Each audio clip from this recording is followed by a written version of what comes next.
What is up, trading family? Wildcard here with the one and only TB. It is Thursday, July 2nd, and the overnight board did not come to play nice. Your boy checked the futures, saw the Asian tape, and my stomach just dropped straight through the floor. We have a semi-massacre on our hands and a macro curveball nobody saw coming. Buckle up. TB here. Good morning. Quick disclaimer before we go anywhere. Nothing we say is financial advice. These are our opinions. Do your own research. Size your risk appropriately. Now, let's get into it. Q's at $724.99. That is a break of support. Mid-June consolidation range just gave way. The last time we closed below this zone was June 11th. Overnight, Samsung down 9%, SK Hynix down 14%. Korea's KOSP.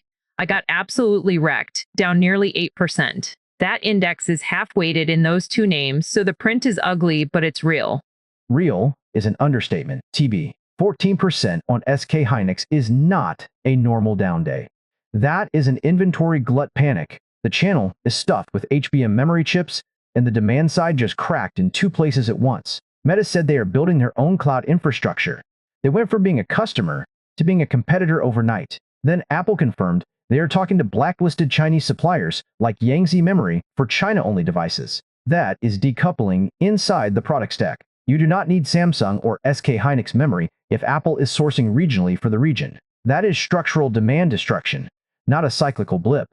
Two layers to the structural read. First, the Meta move reprices the entire data center demand curve. Every semi-name that was pricing in a monopoly hyperscaler buying pool just had their thesis, adjusted. Second, the Apple-China decoupling means the supply chain is bifurcating. Regional chips for regional devices.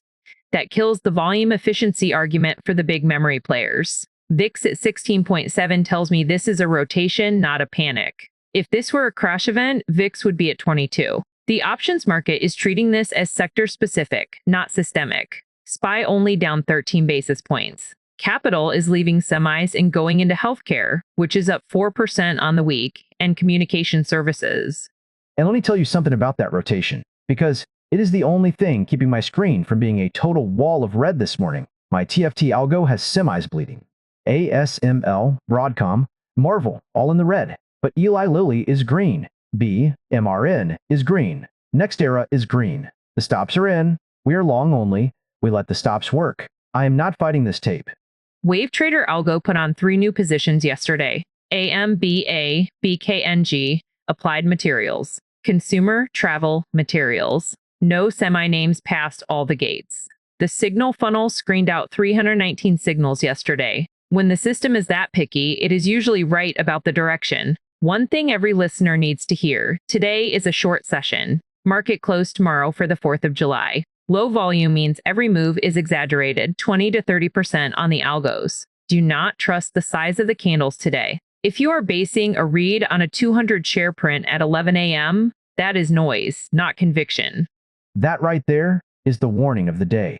Do not trust the candle size. Algos are running thin volume, and every print looks worse than it is. Support on Qs is $710 next. That is the line in the sand. If we hold that through the close, this semi-route is a mean reversion setup for next week. If we break it, 700 is the floor. TB, take us into the macro, because the dollar is doing something very interesting underneath all this. The macro tension is the real story today, and it starts in Europe, not here. DXY down 43 basis points overnight. That move is coming from the euro. The ECB is fracturing. Eurozone inflation is sinking. Core CPI expectations dropped to 2.5%, headline dropped to 3%. The oil retreat this week helped crush their inflation prints. So now you have ECB doves saying we should be cutting, and hawks saying not yet. Lagarde, speech today. 18. Twice At the ECB forum. If she sounds dovish, the euro weakens further, dollar strengthens, and Qs gets hit twice.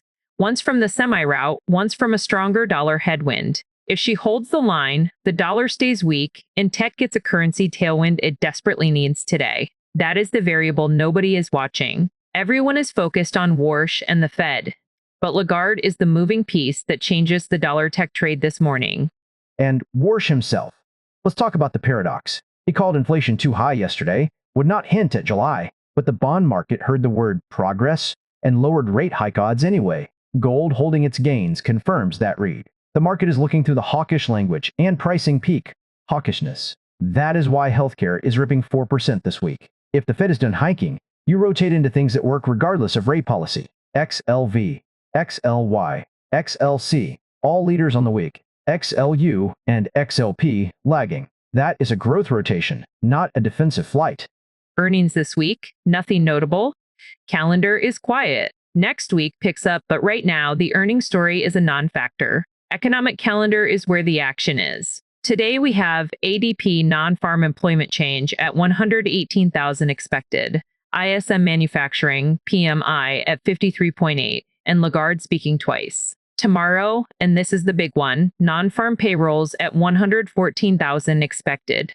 Prior was 172,000. Manufacturing payrolls expected at 3,000. Prior was 7,000. Unemployment rate expected at 4.3%, unchanged. Government payrolls prior was 52,000. Private non-farm payrolls expected at 115,000. Prior was 120,000. U6 unemployment prior was 8.1%.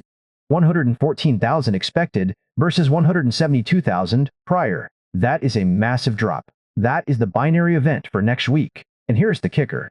We get that print tomorrow morning while the market is closed for the 4th of July. You cannot adjust until Sunday night futures open. If you are carrying Qs or semi-exposure through the 1 p.m. close today, you are gambling on a number you cannot hedge.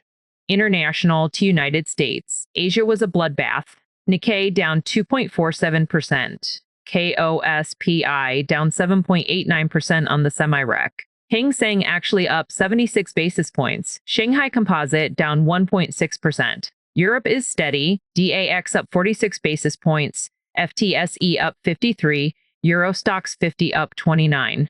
The real plumbing is USD, JPY, down 89 basis points. The yen carry trade is unwinding. That is classic risk-off flow out of leveraged yen positions, and it feeds directly into United States futures. Yen carry unwind is the plumbing underneath this whole move. When USD, JPY drops, leverage comes out of every risk asset simultaneously. It is not just semis. It is the funding currency for half the macro trades on the board. Now, TB, let's get to the curveball because this one woke me up at 4 a.m. and I have not sat down since. Hormuz reversal. Iran dropped a forceful response warning on tanker routes overnight. The peace trade that was priced in all week. Diesel falling, United States crude shedding the premium, Brent near 70. Just got a grenade tossed into it. Here is what you need to know. West Texas Intermediate crude closed yesterday at $67.97. That was pre-threat. The electronic session is indicating $68.30, up just 33 cents. That is not a rip. That is not a fade. That is the market saying we see the headline, but we are not sold on the follow-through yet. Traders are treating it as words, not action for now.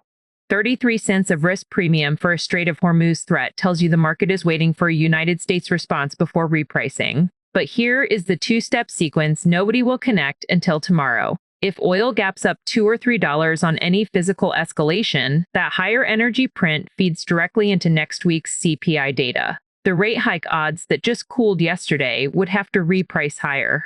Warsh gets his inflation read validated not by the Fed, but by geopolitics. NFP almost does not matter in that scenario. The supply shock reprices the macro floor first.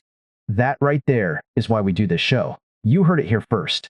If Iran escalates, the CPI ripple hits before the NFP data even matters. Now let me give you the trade. The energy sector, ETF closed at $88.34 yesterday, down 1.4% on the week after shedding the war premium. Support is at $87.50 from the May consolidation zone. If it holds there at the open, the peace trade has fully washed out, and you are buying energy at the cleanest risk-reward since early June. West Texas Intermediate. Crude support is $66.50. Pre-escalation floor from late May. And defense? That is the better trade. Lockheed Martin, NOC, GD. They do not need oil to go up. They just need the tension to stay elevated. Defense was already ripping this week before the Iran headline. Lockheed Martin up 3%, NOC up 2.5%. If the IRGC threat escalates into anything physical, those names gap another 3 to 5% intraday. That is the asymmetric play on the board today. Defense has the same upside exposure to escalation, with zero exposure to the peace trade unwind. My paper account is sitting at $9,891 cash. I am not making a call out this morning. I want to see how the open prints on the energy sector, ETF, and defense. If Lockheed Martin holds above $540 and the Iran headline has not been walked back by noon, I might enter small, but I am not doing it before I see the tape. Got chopped on the energy sector, ETF, once this month already. Not doing it again without confirmation. My personal paper account, BYD, still there at 87.15, stop at 82. Small position, basically flat, no new callouts. I want to see the open. If semis give an oversold bounce in the first hour, that is a head fake on low volume, not a trade. Wave Trader Algo is at 11 positions out of 25 capacity. Running clean, nothing in semis, nothing in energy. The system is staying out of the two hottest sectors on the board right now, and that is exactly the discipline you need on a low-volume holiday session. Discipline is the word of the day. Do not chase. Do not FOMO into a bounce that is just algos running stops in thin air. Do not carry risk you cannot manage. Here is what we are watching tomorrow. Level 1. Qs 710 support. If that breaks, 700 is the floor, and that is a psychological level that matters. Level 2. Lockheed Martin 540. If defense holds that level post, Iran headline, the asymmetric trade is still live. Level 3. The energy sector. ETF 8750. If energy holds above that, the peace trade unwind is complete, and you have clean entry. Level 4. NF. P1 14,000 expected tomorrow morning with no market to trade it. If you are carrying open risk into the 1 p.m. close today, you are hoping, not trading. Close it or hedge it. That is not a suggestion. That is survival. Back Saturday with the weekend review. Until then, trade smart, stay disciplined, enjoy the 4th. WC, take us home. That is a wrap, trading family. Thursday, July 2nd. Massacre, macro paradox, and the Hormuz curveball all on one tape. Do not carry risk you cannot manage. Do not let the thin volume fake you out. And for the love of everything, do not hold through a holiday NFP print you cannot adjust until Sunday night. I will be here Saturday breaking down whatever madness Friday's number brings. Until then, go touch grass, hug your people, and keep your stops tight. Your boy is out.